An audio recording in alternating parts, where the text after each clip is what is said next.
Naitwa Brenda Rupia, ni mkurugenzi wa mawasiliano na uenezi Chadema. Leo tulikuwa tufanye mkutano wa hadhara pale Kariakoo, mtaa wa Nyamwezi na Mkunguni.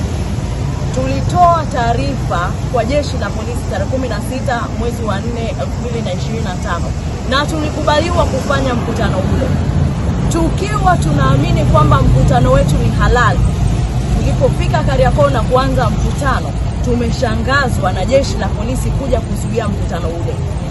Wametuzuia huo mkutano na wakamkamata makamu mwenyekiti wetu John Regesa Heche, wakampeleka kituo cha polisi Kariakoo Msimbazi.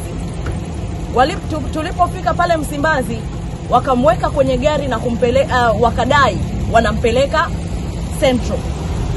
Sisi viongozi wa chama tumeenda Central, tumekuta hakuna mtu anayeitwa John Heche. Tumetoka Central tumekuja Oysterbay polisi, na penyewe tumeambiwa hakuna mtu anaitwa John Heche. Hivyo tunaliomba jeshi la polisi watoe press statement au watuambie makamu mwenyekiti wa chama cha demokrasia na maendeleo yuko wapi.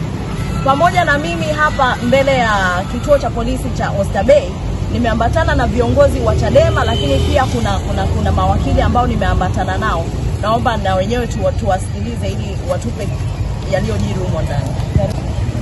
Ni kweli kwamba makamu mwenyekiti John Heche amekamatwa majira ya saa 11 akiwa anahudhuria mkutano eneo la Kariakoo ambalo lilitolewa taarifa mapema kabisa na chama. Baada ya kukamatwa, sisi kama mawakili na mwenzangu matata tukaanza kuhangaika kutafuta yuko sehemu gani, kwa maana kituo cha polisi ambacho amehifadhiwa. Tukaenda Stakishari tukakuta, tukaenda Msimbazi hapo Kariakoo hayupo, tukaenda Central polisi hayupo.